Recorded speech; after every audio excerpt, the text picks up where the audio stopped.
ಅನ್ನದಾತನ ಕೂಗಿಗೆ ಧನಿಯಾದ ವೇದಿಕೆ, ಪ್ರಗತಿಪರ ರೈತರೊಂದಿಗಿನ ಸಂದರ್ಶನ, ಸಾವಯವ ಕೃಷಿಗೆ ಉತ್ತೇಜನ,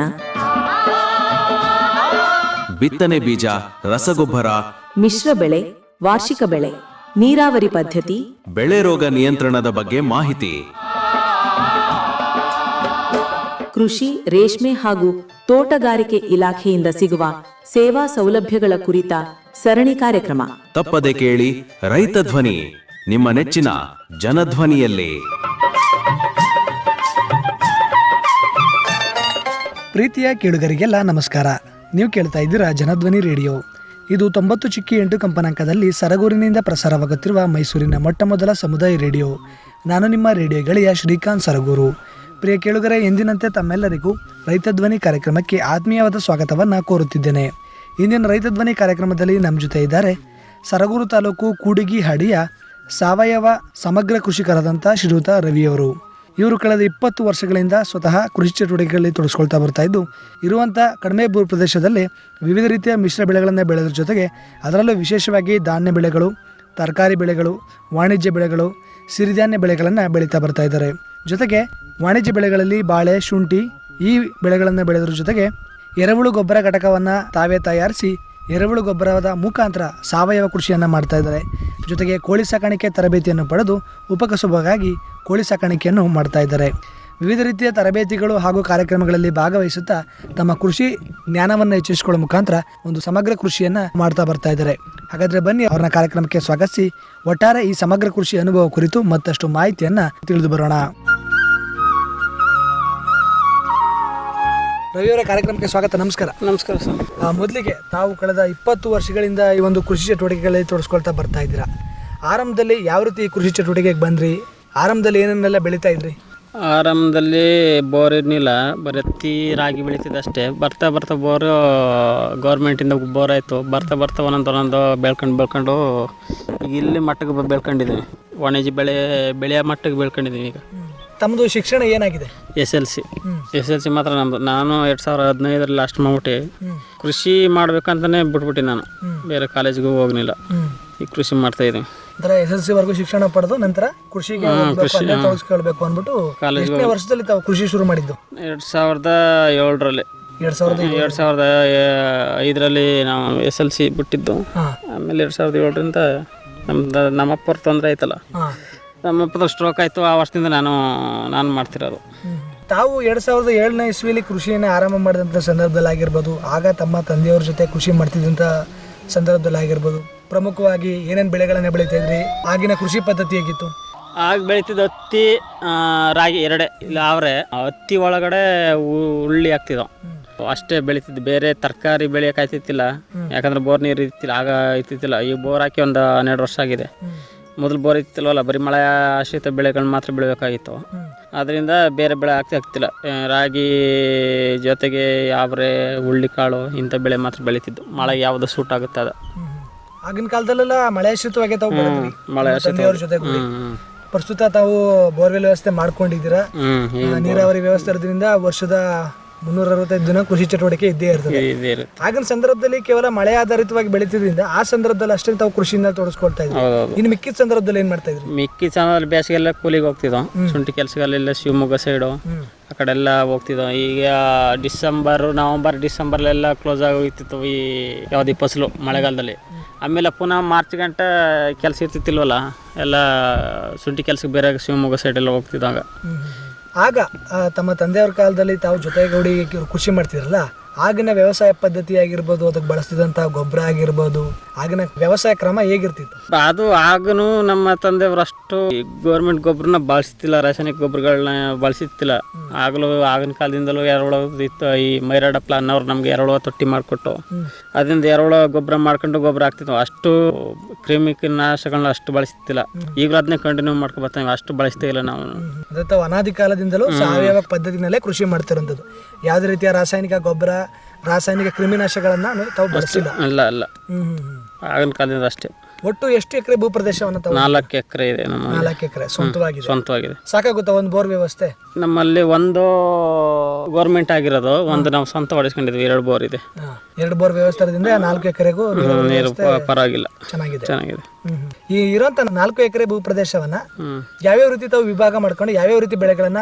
ಈಗ ನಾವು ಹತ್ತಿ ಹಾಕೊಂಡಿದೀವಿ, ಸ್ವಲ್ಪ ಮೆಣಸು ಹಾಕೊಂಡಿದೀವಿ, ಅದ್ರ ಜೊತೆಗೆ ಸ್ವಲ್ಪ ಟೊಮೊಟೊ ಹಾಕಿದ್ದೀವಿ, ಸ್ವಲ್ಪ ಇದು ಹಾಕಿದ್ದೀವಿ. ಯಾಗ ಸಿಲ್ವರ್ ಇದು ತೋಟ ಮಾಡ್ಬೇಕಂದ್ಬಿಟ್ಟು ಸ್ವಲ್ಪ ಅರ್ಧ ಎಕರೆ ಇದು ಹಾಕೊಂಡಿದ್ದೀವಿ ಒಳಗಡೆ ಮೆಣಸು ಗಿಮ್ಸು ಹಬ್ಸೋಕ್ಕೆ. ಮತ್ತು ನಮ್ಮ ಇದು ಸಾಲಲ್ಲ ಅಂದ್ಬಿಟ್ಟು 2 ಎಕರೆ ಇದು ತಗೊಂಡು ಗುತ್ತಿಗೆ ತಗೊಂಡು ಬಾಳೆನೂ ಮತ್ತು ಶುಂಠಿನೂ ಹಾಕಿದ್ದೀವಿ. ಅಂದ್ರೆ ಇರುವಂತ 4 ಎಕರೆ ಜೊತೆಗೆ ಇನ್ನೂ 2 ಎಕರೆ ಗುತ್ತಿಗೆ ತಗೊಂಡು ಅಲ್ಲಿ ಬಾಳೆ ಮತ್ತೆ ಶುಂಠಿ ವಾಣಿಜ್ಯ ಬೆಳೆ ಬೆಳೀತಾ ಇದ್ದೀವಿ. ಈಗ ಜೊತೆಗೆ ತೋಟ ಮಾಡ್ಲಿಕ್ಕೆ ಒಂದಷ್ಟು ತಾವು ಒಂದಷ್ಟು ಜಾಗವನ್ನು ಈಗ ಪಕ್ಕದಲ್ಲಿ ಒಂದು ಅರ್ಧ ಎಕರೆ ಬಿಟ್ಟಿದ್ದೀವಿ. ಸ್ವಲ್ಪ ಗಿಡಗಳನ್ನ ಹಾಕಿದ್ರೆ ಅದು ಇದಾಯ್ತು. ಇದು ಉದ್ದ ಬೆಳ್ಕೊಂಡ್ರೆ ಮುಂದಿನ ವರ್ಷ ಮೆಣಸು ಹಬ್ಸ್ಬೋದು, ಆ ಥರ ಆಗಿದೆ ಗಿಡ. ಒಂದು 400 ಗಿಡ. ಮುಂದಿನ ದಿನಗಳಲ್ಲಿ ಮೆಣಸನ್ನು ಕೂಡ ಬೆಳೆಯೋ ನಿಟ್ಟಿನಲ್ಲಿ ಸಿಲ್ವಾರ ಗಿಡಗಳನ್ನ ತೋಟಗಾರಿಕೆ ಮಾಡ್ತಾರೆ. ಮೆಣಸು ಸ್ವಲ್ಪ ಕಾಫಿ ಹಾಕ್ಬೇಕು ತೋಟಗಾರಿಕೆ ಬೆಳೆಗೆ. ಜೊತೆಗೆ ಪ್ರಮುಖವಾಗಿ ತಾವು ತರಕಾರಿ ಬೆಳೆಗಳನ್ನ ಬೆಳೀತಾ ಇದ್ರಿ. ಆ ತರಕಾರಿ ಬೆಳೆಗಳಲ್ಲಿ ಯಾವ್ಯಾವ್ದು ಬೆಳೀತಾ ಇದ್ದೀರಾ? ಅದರ ನಿರ್ವಹಣೆ ಆಗಿರ್ಬೋದು, ಅದಕ್ಕೆ ವ್ಯವಸಾಯ ಕ್ರಮ ಆಗಿರ್ಬೋದು, ಇಳುವರಿ ಆಗಿರ್ಬೋದು, ಪ್ರಸ್ತುತ ಹೇಗಿದೆ ಇಳುವರಿ ಅಂತ ಬಂದರೆ? ಈಗ ಮೊದಲು ನಾಟಿ ಇತ್ತು, ಮೆಣಸಿ ಪೈರು ಟೊಮೊಟೊ ಎಲ್ಲ ನಾಟಿ ಬರ್ತಿದ್ದೋ. ಈಗ ಎಲ್ಲ ಹೈಟೆಕ್ ಆಗ್ಬಿಟ್ಟು ಅಷ್ಟು ಇಳುವರಿ ಕಮ್ಮಿ. ಈಗ ಮೊದಲು 1.25 ಎಕರೆಗೆ ಒಂದು ಟ್ರಿಪ್ಪಿಗೆ 30 ಮೂಟೆ ಆ ಥರ ಇದು ಕಳಿಸ್ತಿದ್ವಿ ನಾವು ಮಾರ್ಕೆಟ್ಗೆ.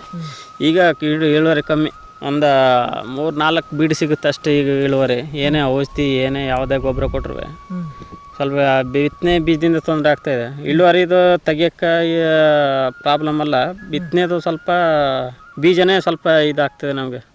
ಅದರಿಂದ ಅದೇ ಟೊಮೊಟೊ ಎಲ್ಲ ಸ್ವಲ್ಪ ಅದಿದೆ, ಬೇರೆ ಎಲ್ಲ ಆಗ್ತಿದ್ವಲ್ಲ ಮೇಂಟೈನ್ ಆಗ್ತಾಯಿದೆ. ಒಂದೇ ಬೆಳೆ ನಂಬ್ಕೊಂಡ್ರೆ ಆಗಲ್ವಲ್ಲ, ಎಲ್ಲ ಸ್ವಲ್ಪ ಹಾಕೊಂಡು ಮೇಂಟೈನ್ ಮಾಡ್ಕೋಬೇಕಷ್ಟೆ. ಈ ಧಾನ್ಯ ಬೆಳೆಗಳು ಯಾವ್ಯಾವ್ದನ್ನು ಬೆಳೀತಾ ಇದ್ದೀರಾ? ಈಗ ಧಾನ್ಯ ಈ ಟ್ರಿಪ್ಪಲ್ಲಿ ನವಣೆ ಹಾಕಿದ್ವು, ದಂಟು ಹಾಕಿದ್ದೀವಿ. ದಂಟು ಹಾಕಿ ಅದು ಕೊಟ್ಟಿಲ್ಲ, ನವಣೆ ತಗೊಂಡು ಹೋದ್ರು ಮಾರ್ಕೆಟ್ಗೆ. ದಂಟು ಮನೇಲಿದೆ.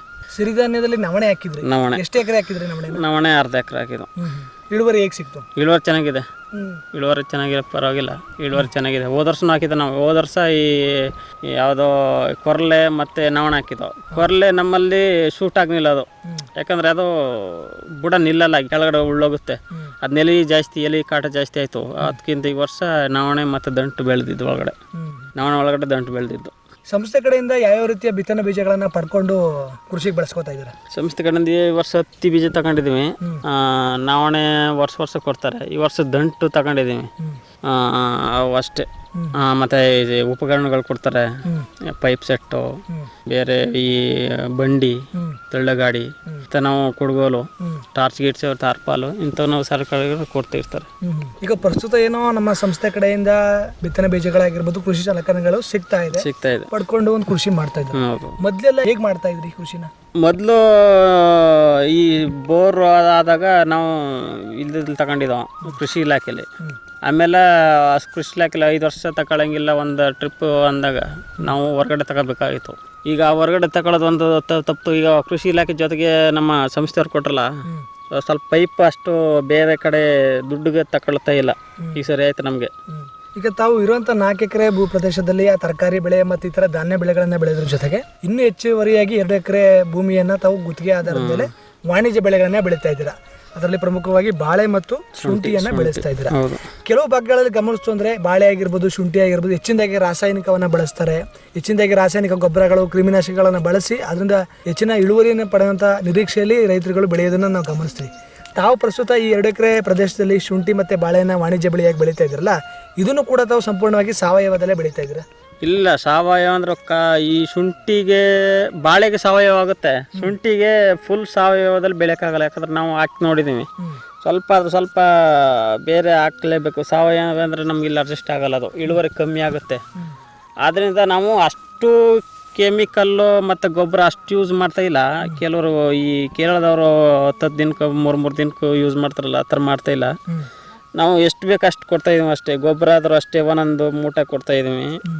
ಈ ನಾವು ಹಾಕಿದ ಬೇವಿನ ಹಿಂಡಿ ಮತ್ತು ಈ ಎರೆಹುಳು ಗೊಬ್ಬರ, ದನ ಗೊಬ್ಬರ ಜೊತೆಗೆ ಕೋಳಿ ಗೊಬ್ಬರ ಜೊತೆಗೆ ಈಗ ಗೌರ್ಮೆಂಟ್ ಗೊಬ್ಬರ ಅಷ್ಟು ಕೊಡ್ತಾಯಿಲ್ಲ, 1 ಮೂಟೆ ಕೊಡ್ತಾಯಿದ್ದೀವಿ ಅಷ್ಟೇ. ಅಷ್ಟು ನಾವು ಬೇರೆ ಕೆಮಿಕಲ್ಗೆ ಅಷ್ಟೇನು ಹೋಗಿಲ್ಲ. ಈಗ ತರಕಾರಿ ಬೆಳೆಗಳನ್ನ ಸಂಪೂರ್ಣವಾಗಿ ಸಾವಯವದಲ್ಲೇ ಬೆಳಿತೀವಿ. ತರಕಾರಿ ಬೆಳೆ ಬೆಳಿಬೋದು, ತರಕಾರಿ ಬಾಳೆ ಬೆಳಿಬೋದು. ಈ ಶುಂಠಿ ಮಾತ್ರ ಆಗುತ್ತೆ, ಆದರೆ ಇಳುವರಿ ಸಿಗಲ್ಲ. ನಾವು ನೋಡಿದೀವಿ ಅದಕ್ಕೆ ನಾವು ಸ್ವಲ್ಪ ಇದಾಗ್ತೇವೆ, ಗೌರ್ಮೆಂಟ್ ಗೊಬ್ಬರ ಹಾಕಬೇಕು. ಈ ತರಕಾರಿ ಬೆಳೆಗಳಾಗಿರ್ಬೋದು, ಧಾನ್ಯ ಬೆಳೆಗಳಾಗಿರ್ಬೋದು, ಇವುಗಳನ್ನ ಎಲ್ಲಿ ಮಾರಾಟ ಮಾಡಲಿಕ್ಕೆ ಮಾರುಕಟ್ಟೆ ವ್ಯವಸ್ಥೆ ಮಾಡ್ಕೊಂಡಿದ್ದಾರೆ? ತರಕಾರಿ ಇಲ್ಲಿಗೆ ಹೋಗುತ್ತೆ, ನಮ್ಮ ಗುಳ್ಪೇಟೆ ಮಾರ್ಕೆಟ್ಗೆ ಹೋಗುತ್ತೆ. ಹ್ಯಾಂಡ್ ಪೋಸ್ಟಲ್ಲಿ ಇದೆ, ಹ್ಯಾಂಡ್ ಪೋಸ್ಟ್ಗೆ ಹಾಕಲ್ಲ ನಾವು. ಗುಳ್ಪೇಟಲ್ಲಿ ಹೆಂಗಂದ್ರೆ ಗಾಡಿ ವ್ಯವಸ್ಥೆ ಎಲ್ಲ ಗುಳ್ಪೇಟಲ್ಲಿ ಹೋಗುತ್ತೆ, ಬಂದು ಅವ್ರು ಹಾಕೊಂಡು ಹೊಂಟೋಗ್ತಾರೆ. ಇದು ನಮ್ಮ ಶುಂಠಿ ಇಲ್ಲಿ ಹ್ಯಾಂಡ್ ಪೋಸ್ಟಲ್ಲಿ ಇದ್ದಾರೆ, ಅದು ಶುಂಠಿ ಮಾರ್ಕೆಟ್ಗೆ ಆಗ್ತಿಲ್ಲ, ದಳ್ಳಾಳಿಗಳು ಬಂದು ತಗೊಯ್ತಾರೆ. ಬಾಳೆ ಅದೇ ಆ ಬಾಳೆನೂ ಕೇರಳದವ್ರು ಬಂದು ತರ್ಕೊಂಡು ಹೋಗ್ತಾರೆ, ಅವರೇ ಬಂದು ಗುಳ್ಪೇಟೆ ಸೈಡಿಂದ ಬಂದು ಅವರೇ ತರ್ಕೊಂಡು ಹೋಗ್ತಾರೆ. ಸಿರಿಧಾನ್ಯಗಳು ಬೆಳೆದಿದ್ರಿ, ಹೌದು. ಅದನ್ನ ತಾವು ಯಾವ ರೀತಿ ಮಾರಾಟ ಮಾಡಿದ್ರಿ? ಸಂಸ್ಥೆಗೆ ಕೊಟ್ರ ಅಥವಾ ಸಂಸ್ಥೆಗೆ ಕೊಟ್ಟು, ಸಂಸ್ಥೆ ಕಡೆಯಿಂದನೇ ಬೀತ್ನೆ ಕೊಟ್ಟಿದ್ರು. ಅವರು ಮಿಲೆಟ್ ಪದಾರ್ಥಗಳನ್ನ, ತಿನ್ನೋ ಪದಾರ್ಥಗಳನ್ನ ಅವರು ರೆಡಿ ಮಾಡ್ತಿರಲಿಲ್ಲ, ಅವರೇ ಪರ್ಚೇಸ್ ಮಾಡ್ಕೋತಾರೆ. ಅವ್ರದ್ದೊಂದು ಇದಿದೆ, ಯಾವ ಸ್ವಸಹಾಯ ಸಂಘದವರು, ಹೆಂಗಸ್ರದ್ದು ಅವ್ರದ್ದು ಸ್ವಸಹಾಯ ಸಂಘ, ಅವರು ತಗೋತಾರೆ. ಅಲ್ಲಿಂದ ಪರ್ಚೇಸ್ ಮಾಡ್ಕೊಂಡು ಅವರೇ ಪರ್ಚೇಸ್ ಮಾಡ್ಕೊಂಡಿದ್ದಾರೆ. ಅದನ್ನ ಮಿಲೆಟು ಮತ್ತು ರಾಗಿನೆಲ್ಲ ಅವರೇ ಪರ್ಚೇಸ್ ಮಾಡೋದು. ಹಾಗೆಯೇ ತಾವು ಈ ಇರುವಂಥ 4 ಎಕರೆ ಭೂ ಪ್ರದೇಶದಲ್ಲಿ ವಿವಿಧ ರೀತಿಯ ತರಕಾರಿ ಬೆಳೆಯಾಗಿ ಮಿಶ್ರ ಬೆಳೆಗಳನ್ನು ಬೆಳೆಯೋದ್ರ ಜೊತೆಗೆ ಅದಕ್ಕೆ ಬೇಕಾದಂಥ ಸಾವಯವ ಗೊಬ್ಬರವನ್ನು ತಾವೇ ತಯಾರಿ ಮಾಡ್ಕೊಂಡು ನಿಟ್ಟಿನಲ್ಲಿ ಎರೆಹುಳು ಗೊಬ್ಬರ ಘಟಕದ ಒಂದು ತರಬೇತಿಯನ್ನು ಮಾಡಿಕೊಂಡು ತಾವೇ ಕೂಡ ಸ್ವತಃ ಈಗ ಮಾಡ್ತಾ ಇದ್ದೀರಾ. ಇದ್ರ ಬಗ್ಗೆ ಯಾವಾಗ ತರಬೇತಿ ಪಡ್ಕೊಂಡ್ರಿ? ಎಷ್ಟು ವರ್ಷದಿಂದ ಈ ಎರೆಹುಳ ಗೊಬ್ಬರವನ್ನು ಮಾಡ್ಕೊಂಡು ಬಳಸ್ತಾ ಇದ್ದೀರಾ? ಎರೆಹುಳ ಗೊಬ್ಬರ ಒಂದು ನಾವು ಈ ಸಂಸ್ಥೆ ಬರೋಕ್ಕೆ ಮುಂಚೆನೆ ಮೈರಾಡ ಪ್ಲಾನ್ ಅಂತಿತ್ತು. ಅವರು ಮನೆಯಲ್ಲೇ ಈ ಜಮೀನಲ್ಲಿ ಕಟ್ಟಿತ್ತಿಲ್ಲ, ಮನೇಲೆ ಒಂದು 8x6 ಇಲ್ಲ 8x2 ಒಂದು ತೊಟ್ಟಿ ಸಿಮೆಂಟ್ ಇಟ್ಟಿಗೆ ಹಾಕೊಂಡು ತೊಟ್ಟಿ ಕಟ್ಟಿ ಅಲ್ಲೇ ಒಂದು ನಮ್ಮ ತಂದೆಯವ್ರ ಕಾಲದಿಂದ ಎರೆಹುಳ ಗೊಬ್ಬರ ಮಾಡ್ಕೊಂಡು ಬರ್ತಿದ್ವು ನಾವು. ಆಮೇಲೆ ಸಂಸ್ಥೆಯವರು ಬಂದು ಇನ್ನೊಂದು 3 ವರ್ಷದಲ್ಲಿ ನಾವು ಎರೆಹುಳದ ಇದು ಕೊಡ್ತಾ ಇದ್ದೀವಿ ಅಂತ ಹೇಳಿದಾಗ ನಾವು 2 ತೊಟ್ಟಿ ಇಸ್ಕೊಂಡು ಪ್ಲಾಸ್ಟಿಕ್ ಇಸ್ಕೊಂಡು ಜಮೀನಲ್ಲಿ ಮಡಿಕೊಂಡು ಎರೆಹುಳ ಇಲ್ಲಿ ಸಿಗುತ್ತಲ್ಲ, ಸೊಪ್ಪು ತೇವರಿಗಳಲ್ಲಿ ಕಸ ಕಡ್ಡಿ ಎಲ್ಲ ಹಾಕ್ಬಿಟ್ಟು ಇಲ್ಲಿ ಎರೆಹುಳ ತರಿಸ್ತಾ ಇದ್ದೀವಿ. ಆಗಿನ ಕಾಲದಿಂದ ನಾವು ನಮ್ಮ ತಂದೆ ಕಾಲದಿಂದ ಎರೆಹುಳ ಗೊಬ್ಬರ ದನ ಗೊಬ್ಬರ. ಎಷ್ಟು ತೊಟ್ಟಿ ಮಾಡ್ಕೊಂಡಿದ್ದೀರಾ ಈಗ? ಈಗ ಮನೆಯಲ್ಲಿ ಒಂದು, ಇಲ್ಲಿ 2 ಇದೆ. ಮನೆ ಹತ್ರ ಒಂದು, ಜಮೀನ್ ಹತ್ರ 2 ತೊಟ್ಟಿ. ಇಲ್ಲಿ ಜಮೀನಲ್ಲಿ 2. ಒಟ್ಟು ಈ 3 ತೊಟ್ಟಿಯನ್ನು ಸಂಪೂರ್ಣವಾಗಿ ನಿರಂತರವಾಗಿ ಮಾಡ್ತಾ ಇರ್ತೀವಿ. ಎಷ್ಟು ಚೀಲ ಸಿಗ್ತಾ ಇದೆ ಗೊಬ್ಬರ? ಇಲ್ಲಿ 2 ತೊಟ್ಟಿಯಿಂದ 1 ಟ್ರಿಪ್ಗೆ 5 ಚೀಲ ಸಿಗುತ್ತೆ, 10 ಚೀಲ. ಅದು 8 ತಿಂಗಳಿಗೆ ತೆಗೆಯೋದು ನಾವು. ಯಾವುದೋ ಮನೇಲಿರೋ ತೊಟ್ಟಿ ಇದು, ಅದು 1 ಟ್ರ್ಯಾಕ್ಟರ್ ಸಿಗುತ್ತೆ. 1 ಟ್ರ್ಯಾಕ್ಟರ್ ಸಿಗುತ್ತೆ. ಅದು 1 ಟ್ರ್ಯಾಕ್ಟರ್ ತಂದು ಈ ವರ್ಷ ನಾವು ಶುಂಠಿಗೆ ಹಾಕಿದ್ದು ಗುಳ್ಗೊಬ್ಬರ. ಸಂಪೂರ್ಣವಾಗಿ 4 ಎಕರೆಗೂ ಸಾಕಾಗುತ್ತಾ ಗೊಬ್ಬರ? ಇಲ್ಲ, ಇದ್ರ ಜೊತೆಗೆ ನಾವು ದನ ಗೊಬ್ಬರ ತಗೋತೀವಿ. ನಮ್ಮದೇ ಸ್ವಲ್ಪ ಇದೆ, ಒಂದು 3 ಟ್ರ್ಯಾಕ್ಟ್ರು ಬೇರೆ ಕಡೆ ಇದು ದುಡ್ಡು ಕೊಟ್ಟು ತಗೊಂಡಿದ್ದೋ. ಮತ್ತು ಒಂದು 400 ಮೂಟೆ ಕೋಳಿ ಗೊಬ್ಬರ ಹಾಕಿದ್ವಿ, 400 ಚೀಲ.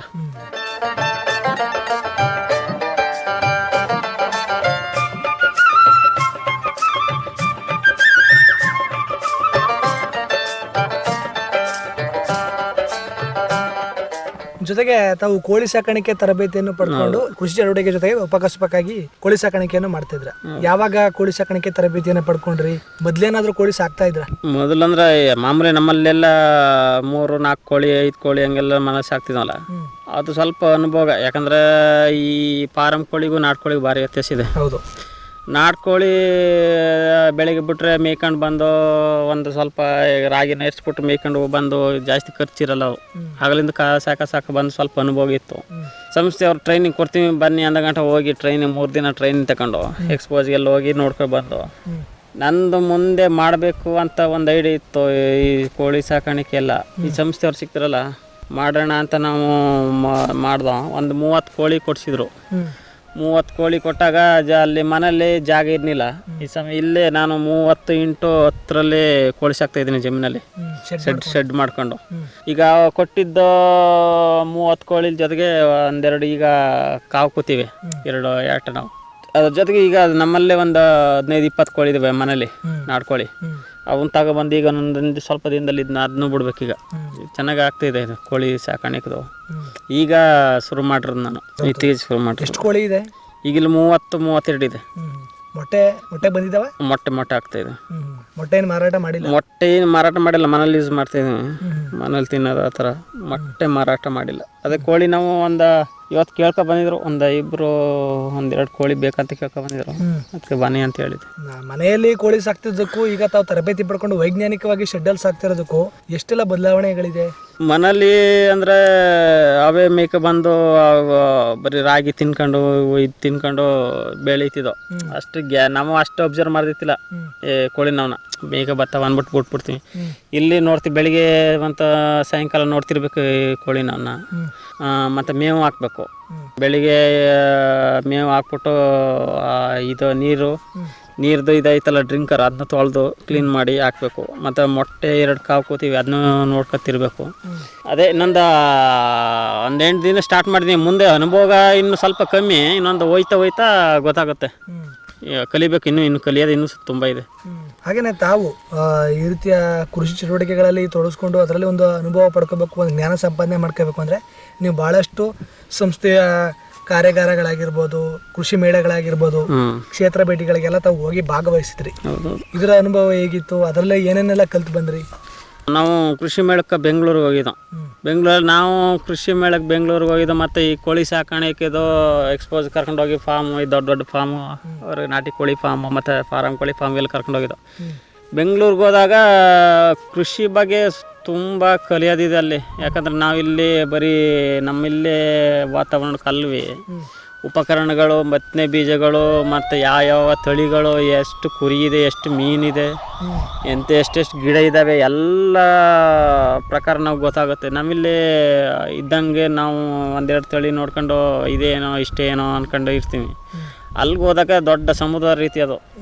ಯಾವ ತಳಿ ಬೇಕು ಎಲ್ಲ ಒಟ್ಟಿನಲ್ಲಿ ತಿಳ್ಕೊಂಡಾಗಾಯ್ತು. ಯಾವ್ಯಾವ ಉಪಕರಣಗಳು, ಯಾವ್ಯಾವ ಮೀನಲ್ಲೇ ಸುಮಾರು ಥರ ಇದೆ, ಕುರಿನೇ ಸುಮಾರು ಥರ ಇದೆ, ದನ್ನವೇ ಸುಮಾರು ಥರ ಇದೆ, ಎಲ್ಲ ತಿಳ್ಕೊಂಡಾಗಾಯ್ತು ಅಲ್ಲಿ. ಹಸು ಸಾಕಾಣಿಕೆ ಏನಾದರೂ ಮಾಡ್ತಾ ಇದ್ದೀರಾ? ಇಲ್ಲ, ಹಸು ಸಾಕಾಣಿಕೆ ಇಲ್ಲ. ಅದು ಟ್ರೈನಿಂಗ್ ಹೋಗಿಲ್ಲ. ಹಸು ಸಾಕಾಣಿಕೆ ಅಂದರೆ ನಮ್ಮಲ್ಲಿ ಇತ್ತು ಮೊದಲು. ಹಸು ನಾವು ಇದ್ದು ನಾಟಿ ನಾವು, ಈಗಿಲ್ಲ. ಈಗ ದನದ ಗೊಬ್ಬರ ಬೇಕಂದ್ರೆ ಹೊರಗಡೆಯಿಂದನೇ ಕೊಂಡ್ಬೇಕು? ಇಲ್ಲ, ದನ ಅಂದ್ರೆ ನಮ್ಮಲ್ಲಿ ಎತ್ತನ ಒಂದು 4 ಇದ್ದಾವೆ. ಅದೊಂದು ವರ್ಷಕ್ಕೆ ಒಂದು ಟ್ಯಾಕ್ಟ್ರ್ ಅಂದ್ರೆ ಒಂದು 3-4 ಟ್ಯಾಕ್ಟ್ರ್ ಹೊರಗಡೆ ತಗೋತೀವಿ. ಬೇರೆ ಕಡೆ ಎಲ್ಲ ಮಾರ್ತಾರಲ್ಲ ನಮ್ಮೂರಲ್ಲೇ, ಅಲ್ಲಿ ತಗೋತೀವಿ. ಅದು ಸ್ವಲ್ಪ ಈ ವರ್ಷ ಒಂದು 400 ಚೀಲ ತಗೊಂಡಿದ್ದಾವೆ ಯಾವುದೋ ಕೋಳಿ ಗೊಬ್ಬರನ ಸಾಲಲ್ಲ ಅಂದ್ಬಿಟ್ಟು. ಮುಂದಕ್ಕಿನ್ನೊಂದು ಸ್ವಲ್ಪ ಜಾಸ್ತಿನೇ ಮಾಡ್ಬೇಕಾಯ್ತು. ಈ ವರ್ಷ ಇದು ಮಾಡಿದ್ದೇವಲ್ಲ ನಾವು, ಲಿಕ್ವಿಡ್ದು ಗೊಬ್ಬರದ್ದು, ಅದರಲ್ಲಿ ಸಿಗುತ್ತೆ ಈ ವರ್ಷ. ವರ್ಮಿ ಕಾಂಪೋಸ್ಟ್ ಎರೆಹುಳ ಗೊಬ್ಬರ ಘಟಕದ ಜೊತೆಗೆ ವರ್ಮಿ ಕಾಂಪೋಸ್ಟ್ ಈಗ ಸ್ಟಾರ್ಟ್ ಮಾಡಿದೀವಿ. ಅದು ಸಿಂಪಡಿಸಿಲ್ಲ ಒಂದ್ಸಲ? ಇಲ್ಲ, ಈಗ ಸ್ಟಾರ್ಟ್ ಮಾಡಿರೋದು. ಈಗ ವಾಲ್ ಹಾಕ್ಬೇಕು, ಅದಕ್ಕೆ ನೀರು ತುಂಬಬೇಕು, ಸೊಪ್ಪು ಏನೇನು ಬೇಕು ಎಲ್ಲ ಹಾಕ್ಬೇಕು. ಈಗ ಸಗಣಿ, ಗಂಜಲ, ಬೆಲ್ಲ ಎಲ್ಲ ಹಾಕಿ ರೆಡಿ ಮಾಡಬೇಕು. ಜೀವಾಮೃತ? ಜೀವಾಮೃತ ಮಾಡಕ್ಕೆ ಜೀವಾಮೃತ ಹಂಗೆ ಲಿಕ್ವಿಡ್ದದು ಗೊಬ್ಬರ. ಮಾಮೂಲಿ ನಾವು ಎರೆಹುಳ ಗೊಬ್ಬರ ಮಾಡ್ತೀವಲ್ಲ, ಅದೇ ರೀತಿ ಲಿಕ್ವಿಡ್ದದು ಜೀವಸರ ಘಟಕ. ಅದನ್ನ ಈಗ ಸ್ಟಾರ್ಟ್ ಮಾಡಿದೀವಿ. ಇನ್ನೊಂದು ಸ್ವಲ್ಪ ದಿನದಲ್ಲಿ ಅದು ತರಬೇತಿ ಆಗಿದೆ. ಅದು ತರಬೇತಿ ಆಗಿಲ್ಲ, ಬರ್ತಾರೆ ನಮ್ಮ ಇಲ್ಲೇ ಸಂಸ್ಥೆಯವರು ಬಂದು ಹೇಳ್ಕೊಡ್ತಾರೆ. ಈಗ ಕಟ್ಟಿದೀವಿ ಅಷ್ಟೇ. ಎಲ್ಲ ಈಗ ನೀರು ತುಂಬಿದ್ಮೇಲೆ ಅವ್ರು ಹಿಂಗೆ ಅದು ಗೊತ್ತು. ನಾವು ಬೇರೆ ಕಡೆ ಎಲ್ಲ ನೋಡಿ, ಯೂಟ್ಯೂಬಲ್ಲೆಲ್ಲ ನೋಡಿ ಸ್ವಲ್ಪ ಅನುಭವ ಆದರೂ ಕೇಳಲೇಬೇಕಲ್ಲ ಗೊತ್ತಿರೋರನ್ನ. ಬಂದು ಹೇಳ್ಕೊಡ್ತೀನಿ, ನಮಗೆ ತೋರಿಸ್ತೀನಿ ಅಂತ ಅವರು ಬರ್ತಾರೆ. ಸ್ವಲ್ಪ ದಿನದಲ್ಲಿ ನೀರು ತುಂಬಬೇಕು. ಒಂದಾದ ನೀರು ತುಂಬಿಬಿಟ್ಟು ಸಗಣಿ ಮತ್ತು ಗಂಜಲೆಲ್ಲ ತಗೊಬಂದು ಮಾಡಿದ್ರೆ ಬಂದು ಈ ಥರ ಮಾಡಬೇಕು, ಇಷ್ಟಿಷ್ಟು ಪ್ರಮಾಣದಲ್ಲಿ ಹಾಕಬೇಕು ಅಂತ ಹೇಳ್ಕೊಡ್ಬೇಕು. ಈಗ ತಾವು ತಮ್ಮ ತಂದೆಯವರ ಕಾಲದಿಂದಲೂ ಕೂಡ ಸಾವಯವ ಪದ್ಧತಿನಲ್ಲೇ ಕೃಷಿ ಮಾಡಿಕೊಂಡು ಅದರಲ್ಲೇ ಒಂದು ಯಶಸ್ಸನ್ನು ಕಂಡು ಬಂತವರು. ಪ್ರಸ್ತುತ ದಿನಗಳಲ್ಲಿ ನಾವು ನೋಡ್ತು ಅಂದರೆ ಭೂಮಿಯ ಫಲವತ್ತತೆ ಕಳ್ಕೊತಾ ಇದೆ. ಯಾಕೆಂದರೆ ಹೆಚ್ಚಿನದಾಗಿ ರಾಸಾಯನಿಕ ಗೊಬ್ಬರಗಳ ಮೊರೆ ಹೋಗ್ತಾ ಇದ್ದಾರೆ.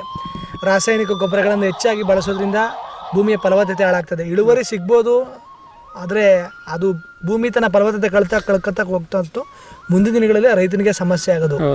ತಾವು ಒಬ್ಬ ಸಾವಯವ ಕೃಷಿಕರಾಗಿ ಹಲವಾರು ವರ್ಷಗಳಿಂದ ಈ ಸಾವಯವ ಕೃಷಿನಲ್ಲಿ ತಾವು ತೊಡಗಿಸ್ಕೊಂಡು ಬಂದಿದ್ದೀರ.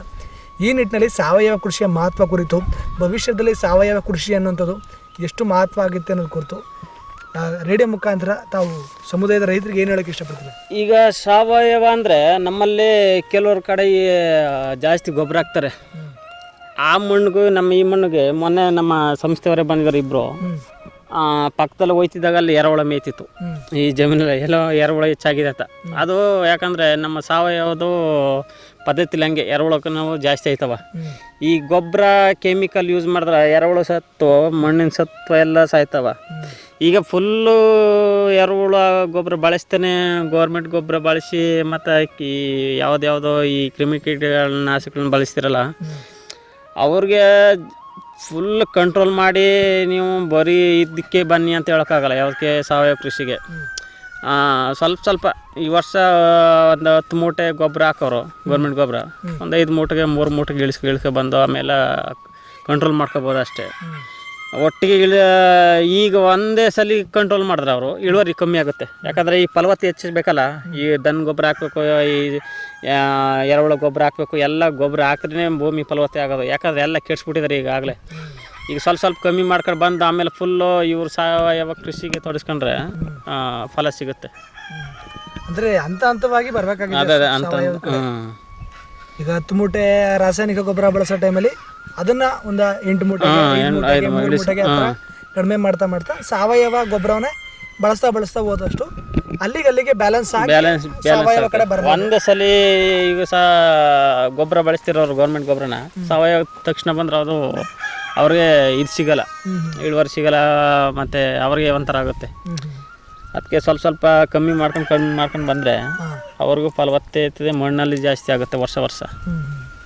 ಯಾಕಂದರೆ ಮೊದಲು ಮಳೆಗಾಲದಲ್ಲಿ ಬೆಳೀತಿದ್ದಂಗೆ ನಮ್ಮ ಈ ನೀರಾವರಿ ಬೆಳೀತಿದ್ದಂಗೆ ಇಳುವರಿ ಸಿಗಲ್ಲ. ಮಳೆ ಮೊದಲು ಒಂದೇ ಫಸಲು, ಆಮೇಲೆ ಯಾವುದೋ ಈ ಅವರೇ ಮತ್ತು ಹುಳಿ ಬೆಳೀತಿದ್ದೋ, ಹುಳಿ ಗೋಡು ಎಲ್ಲ ಕೊಳ್ತು ಗೋಡು ಆಯ್ತಿತ್ತು. ಈಗ ಹಂಗಿಲ್ವಲ್ಲ, ಈಗ 3 ತಿಂಗಳು ಬೆಳೆ ಕಿತ್ತಾಕ್ಬಿಟ್ಟು ಒಂದು 10-15 ದಿನ ಬಿಟ್ಬಿಟ್ಟು ಪುನಃ ಇನ್ನೊಂದು ಬೆಳೆ ಹಾಕ್ತೀವಿ, ಅಲ್ಲೆಲ್ಲಿ ಸಿಗುತ್ತೆ.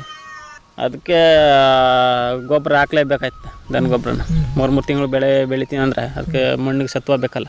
ಹಾಗಿದ್ರೆ ಮುಂದಿನ ದಿನಗಳಲ್ಲಿ ಇನ್ಯಾವ ರೀತಿ ತರಬೇತಿಯನ್ನು ಪಡ್ಕೊಳ್ಳೋದಾಗಿರ್ಬೋದು, ಇನ್ಯಾವ ರೀತಿಯ ಹೊಸ ಬೆಳೆಗಳನ್ನು ಬೆಳೆಯೋದಾಗಿರ್ಬೋದು, ತೋಟಗಾರಿಕೆ ಮಾಡ್ಕೊಳ್ಳೋದಾಗಿರ್ಬೋದು, ಈ ಥರ ಎಲ್ಲ ಮುಂದೆ ಯೋಜನೆಗಳಿದೆ ತಮ್ಮದು? ನಮ್ಮದು ಈಗ ತೋಟಗಾರಿಕೆ 1-2 ಎಕರೆ ತೋಟ ಮಾಡ್ಬೇಕು ಅಂದ್ಕೊಂಡಿದ್ದೀವಿ. ಬೇರೆ ಹಣ್ಣಿನ ಗಿಡ ನಾವು ಮತ್ತು ಕಾಫಿ, ಅಡಿಕೆ ಅಂದರೆ ಇಲ್ಲಿ ಅಡಿಕೆ ಹಾಕೋಕೆ ಆಸೆ ಇದೆ. ಆದರೆ ಆನೆ ಸ್ವಲ್ಪ ರೈಲ್ ಬ್ಯಾರಿಕೇಡ್ ಆದಮೇಲೆ ಸ್ವಲ್ಪ ಅದನ್ನ ಹಾಕೊಳ್ಳುವಂಥ ಐಡಿಯಾ ಇದೆ. ಈ ಫಾರ್ಮು ಇನ್ನು ಸ್ವಲ್ಪ ಇದು ಮಾಡ್ಕೊಂಡು, ಕೋಳಿನೂ ಜಾಸ್ತಿ ಆದರೆ ಇನ್ನೊಂದು ಶೆಡ್ ಮಾಡ್ಕೊಂಡು ಫಾರ್ಮ್ ಅದನ್ನೊಂದು ಮಾಡ್ಕೋಬೇಕು, ತೋಟಗಾರಿಕೆ ಮಾಡ್ಬೇಕು. ಯಾಕಂದ್ರೆ ಒಂದೇ ಫಸಲು ನಿಮ್ಕೊಂಡ್ರೆ ಆಗಲ್ಲ, ಎಲ್ಲ ಫಸಲು ಸ್ವಲ್ಪ ಅದ್ರ 3 ಎಕರೆ ಇದ್ರೆ 3 ಥರ ಫಸಲು ಹಾಕ್ಬೇಕಾಯ್ತು. ಈಗಿನ ದಿನದಲ್ಲಿ ಒಂದೇ ಫಸಲು ಹಾಕೊಂಡು ಲಾಸ್ ಆಯ್ತು ಅಂತ ಕೂತ್ಕೊಳಕ್ಕಾಗಲ್ವಲ್ಲ. ಒಂದು ಫಸಲು ಆಯ್ತು ಇನ್ನು 2 ಫಸಲು ಸಿಗುತ್ತೆ, ಆ ಥರ ಮಾಡ್ಕೋಬೇಕು. ಈಗ ತಾವು ಆರಂಭದಲ್ಲಿ ಕೇವಲ ಮಳೆ ಆಶ್ರಿತವಾಗಿ ಬೆಳೆಗಳನ್ನ ಬೆಳೀತಾ ಇದ್ರಿ, ತದನಂತರ ಬೋರ್ವೆಲ್ ವ್ಯವಸ್ಥೆ ಮಾಡಿಕೊಂಡು ಮಿಶ್ರ ಬೆಳೆಯನ್ನು ಮಾಡೋಕ್ಕೆ ಶುರು ಮಾಡಿದ್ರಿ. ಪ್ರಸ್ತುತ ತಾವು ಇರುವಂಥ 4 ಎಕರೆ ಭೂ ಪ್ರದೇಶದ ಜೊತೆಗೆ ಇನ್ನೂ 2 ಎಕರೆ ಗುತ್ತಿಗೆಯನ್ನು ಮಾಡ್ಕೊಂಡಿದ್ದೀರಾ, ವಿವಿಧ ರೀತಿಯ ಮಿಶ್ರ ಬೆಳೆಗಳನ್ನು ಬೆಳೀತಾ ಇದ್ದೀರಾ, ತೋಟಗಾರಿಕೆ ಮಾಡ್ಕೋತಾ ಇದ್ದೀರಾ, ವಾಣಿಜ್ಯ ಬೆಳೆಗಳನ್ನ ಬೆಳೀತಾ ಇದ್ದೀರಾ. ಆಗಿನ ವ್ಯವಸ್ಥೆಗೆ ನೋಡ್ಕೋತು ಅಂದರೆ ಪ್ರಸ್ತುತ ತಾವಿರುವಂಥ ವ್ಯವಸ್ಥೆಯಲ್ಲಿ ತಮ್ಮ ಆದಾಯ ಸ್ಥಿತಿಯಾಗಿರ್ಬೋದು, ಈ ಕೃಷಿಯಿಂದ ತಮಗೆ ಸಿಗ್ತಿರುವಂಥ ಒಂದು ಆದಾಯ ಆಗಿರ್ಬೋದು, ಪ್ರಸ್ತುತ ತಮಗೆ ಹೇಗಿದೆ? ಮೊದಲು ಸ್ಟಾರ್ಟಿಂಗು ಹತ್ತಿ ಬೆಳೀತಿದ್ದಾಗ ಹತ್ತಿ ಸೀಸನ್ಗೆ ಅಷ್ಟೇ ನಮ್ಮ ದುಡ್ಡು. ಸೀಸನ್ ಮುಗಿದ್ರೆ ಇನ್ನು ಬೇರೆ ಕೆಲಸಕ್ಕೆ ಹೋಗ್ಬೇಕಾಯಿತು. ಈ ಸ್ಟಾರ್ಟಿಂಗಲ್ಲಿ ನಾವು ಬೋರ್ ಹಾಕ್ಸ್ತೀವಲ್ಲ, 1-2 ವರ್ಷ ಯಾರಿಗಾದ್ರೂ ಅಷ್ಟೇ, ನಾನೊಬ್ಬನೇ ಅಂತಲ್ಲ, ಯಾರು ಬೋರ ಮಾಮೂಲಿ ಈ ಮಳೆಗಾಲದಲ್ಲಿ ಬೆಳೆ ಬೆಳೀತಿದ್ದು ಬೋರ್ ಹಾಕ್ಸ್ಕೊಂಡು ಮಾಡ್ತೀನಿ ಅಂದರೆ 2 ವರ್ಷಕ್ಕೆ ಕಷ್ಟ ಆಗಲೇ ಆಗುತ್ತೆ. ಮನೆ ಪರಿಸ್ಥಿತಿನೇ ಹದಗೆಟ್ಟೋಗುತ್ತೆ, ಆ ಥರ ಪರಿಸ್ಥಿತಿ ಬರುತ್ತೆ. ಅದಾದಮೇಲೆ ಒಂದು 3-4 ವರ್ಷಕ್ಕೆ ಸ್ವಲ್ಪ ಹಂತವಾಗಿ ನಾವು ಕಂಡ್ಕೋಬೇಕಾದ ಯಾವ ಬೆಳೆ ಬೆಳೆದ್ರೆ ಹೆಂಗೆ ಯಾವ ಸಿಗುತ್ತೆ, ಅದು ಸ್ವಲ್ಪ ಅಭ್ಯಾಸ ಗಂಟ ಭಾರಿ ಪಾಡೈತೆ. ಯಾಕಂದರೆ ನಾವು ಈಗ ಮಳೆಗಾಲದಲ್ಲಿ ಬೆಳೀತೀವಿ, ಸಡನ್ನಾಗಿ ನೀರಾವರಿಗೆ ಬರ್ತೀವಲ್ಲ, ಯಾವುದು ಬೆಳಿಬೇಕು ಯಾವ್ದು ಬಿಡಬೇಕು ಯಾವ್ದಕ್ಕೆ ರೈಟ್ ಸಿಗುತ್ತೆ ಅಂತ ಸ್ಟಾರ್ಟಿಂಗಲ್ಲಿ ಗೊತ್ತಿರಲ್ಲ. ಈಗ ನಮ್ಗದು ಒಂದು 3-4 ವರ್ಷ ಅನುಭವದಲ್ಲಿ ಮೊದಲು ಏನು ಗೊತ್ತಾಗ್ತಿತ್ತಿಲ್ಲ. ಎಲ್ಲ ಟೊಮೊಟೊ ಬೆಳೀತಿದ್ದೋ 3 ರೂಪಾಯಿ ಹೋಯ್ತಿತ್ತು, ಏನು ಸಿಗ್ತಿತ್ತಿಲ್ಲ. ಮೆಣಸಿನ್ಕಾಯಿ ಬೆಳೀತಿತ್ತು 4 ರೂಪಾಯಿ ಹೋಯ್ತಿತ್ತು. ಈಗಂದ್ರೆ ಯಾವ ಟೈಮಲ್ಲಿ ಹಾಕಬೇಕು ಮತ್ತು ಯಾವ ಟೈಮಲ್ಲಿ ರೇಟ್ ಆಗುತ್ತೆ ಅಂದ್ರೆ ಸ್ವಲ್ಪ ಜ್ಞಾನ ಇದೆ ಈಗ. ಆದ್ದರಿಂದ ಮೊದಲು ಆದಾಯಕ್ಕಿಂತ ಈಗ ಸ್ವಲ್ಪ ಪರವಾಗಿಲ್ಲ. ಒಟ್ಟಿನಲ್ಲಿ ಒಂದು ಬೆಳೆ ಹೋದ್ರೂ ಇನ್ನೊಂದು ಬೆಳೆಯಲ್ಲಿ ಸಿಗುತ್ತೆ ಅಂತ ನಂಬಿಕೆ ಇದೆ ನಮಗೆ. ಭಾಳ ಸಂತೋಷ ರವಿಯವರೇ, ಇಷ್ಟೊತ್ತು ನಮ್ಮ ರೈತ ಧ್ವನಿ ಕಾರ್ಯಕ್ರಮದಲ್ಲಿ ತಾವು ಭಾಗವಹಿಸಿ ತಾವೇನು ಕಳೆದ 20 ವರ್ಷಗಳಿಂದ ಈ ಕೃಷಿ ಚಟುವಟಿಕೆಗಳಲ್ಲಿ ತೊಡಗಿಸ್ಕೊಳ್ತಾ ಒಂದು ಸಾವಯವ ಪದ್ಧತಿನಲ್ಲಿ ತಾವು ಮಿಶ್ರ ಬೆಳೆಗಳನ್ನು, ತರಕಾರಿ ಬೆಳೆಗಳನ್ನು, ಆಹಾರ ಬೆಳೆಗಳನ್ನು ಬೆಳೆದ್ರ ಜೊತೆಗೆ ವಾಣಿಜ್ಯ ಬೆಳೆಗಳಾಗಿ ಬಾಳೆ ಮತ್ತು ಶುಂಠಿಯನ್ನು ಬೆಳೀತಾ ತೋಟಗಾರಿಕೆಯನ್ನು ಮಾಡ್ಕೊಳ್ಳೋ ನಿಟ್ಟಿನಲ್ಲಿ ತೋಟವನ್ನು ಮಾಡ್ಕೊಳ್ತಾ ಸಂಸ್ಥೆ ಕಡೆಯಿಂದ ವಿವಿಧ ರೀತಿಯ ಸೇವಾ ಸೌಲಭ್ಯಗಳನ್ನ ಪಡ್ಕೊಳ್ಳೋದ್ರ ಜೊತೆಗೆ ತಮ್ಮ ಒಂದು ಸುಸ್ಥಿರ ಕೃಷಿ ಜೀವನವನ್ನು ನಡೆಸ್ತಿರೋದು ಕುರಿತು ಈ ಸುಸ್ಥಿರ ಕೃಷಿಯಿಂದ ತಮ್ಮ ಒಂದು ಆದಾಯದ ಸ್ಥಿತಿಗತಿ ಮುಂದುವರೆದಿರೋದು ಕುರಿತು ಸಾವಯವ ಕೃಷಿಯನ್ನು ಉತ್ತೇಜಿಸೋ ನಿಟ್ಟಿನಲ್ಲಿ ಸಾವಯವ ಕೃಷಿಯಿಂದ ತೊಡಗಿಸ್ಕೊಳ್ಳೋ ನಿಟ್ಟಿನಲ್ಲಿ ಹಂತವಾಗಿ ಯಾವ ರೀತಿಯಾದ ರಾಸಾಯನಿಕದಿಂದ ಸಾವಯವದತ್ತ ತಾವು ಮುಖ ಮಾಡಬೇಕಾಗಿದೆ ಅನ್ನೋದು ಕುರಿತು ಭಾಳಷ್ಟು ಉಪಯುಕ್ತ ಮಾಹಿತಿಯನ್ನು ನಮ್ಮ ಜೊತೆ ಹಂಚ್ಕೊಂಡಿದ್ದಕ್ಕೆ ನಮ್ಮ ಕಾರ್ಯಕ್ರಮದಲ್ಲಿ ತಾವು ಭಾಗಿಯಾಗಿದ್ದಕ್ಕೆ ತಮಗೆ ತುಂಬ ಹೃದಯದ ಧನ್ಯವಾದಗಳನ್ನ ತಿಳಿಸೋದಕ್ಕೆ ಇಷ್ಟಪಡ್ತೀನಿ. ಧನ್ಯವಾದಗಳು ಸರ್ ನಿಮಗೆ. ಪ್ರಿಯ ಕೇಳುಗರೆ, ಇದುವರೆಗೂ ನೀವು ಕೇಳ್ತಾ ಇದ್ರಿ ನಮ್ಮ ರೈತ ಧ್ವನಿ ಕಾರ್ಯಕ್ರಮದಲ್ಲಿ ಸರಗೂರು ತಾಲೂಕಿನ ಕೂಡಿಗಿ ಹಡಿಯ ಸಮಗ್ರ ಸಾವಯವ ಕೃಷಿಕರಾದಂಥ ಶ್ರೀಯುತ ರವಿರವರ ಜೊತೆಗಿನ ಸಂದರ್ಶನ ಕಾರ್ಯಕ್ರಮ. ಇದಾಗಿತ್ತು ಇವತ್ತಿನ ನಮ್ಮ ರೈತ ಧ್ವನಿ ಕಾರ್ಯಕ್ರಮ. ಮತ್ತೆ ಮತ್ತೊಂದು ರೈತ ಧ್ವನಿ ಕಾರ್ಯಕ್ರಮದಲ್ಲಿ ಮತ್ತೊಬ್ಬ ಕೃಷಿಕರ ಸಮಗ್ರ ಅನುಭವದೊಂದಿಗೆ ತಮ್ಮನ್ನು ಮತ್ತೆ ಭೇಟಿಯಾಗ್ತೀನಿ. ಅಲ್ಲಿಯವರೆಗೂ ಕೇಳ್ತಾ ಇರಿ ಜನಧ್ವನಿ. ಇದು ನಿಮ್ಮ ನೆಚ್ಚಿನ ಹಾಗೂ ಮೈಸೂರಿನ ಮೊಟ್ಟಮೊದಲ ಸಮುದಾಯ ರೇಡಿಯೋ ಕೇಂದ್ರ 90.8 ಕಂಪನಾಂಕದಲ್ಲಿ ಸರಗೂರಿನಿಂದ ಪ್ರಸಾರವಾಗುತ್ತಿದೆ. ನಮಸ್ಕಾರ.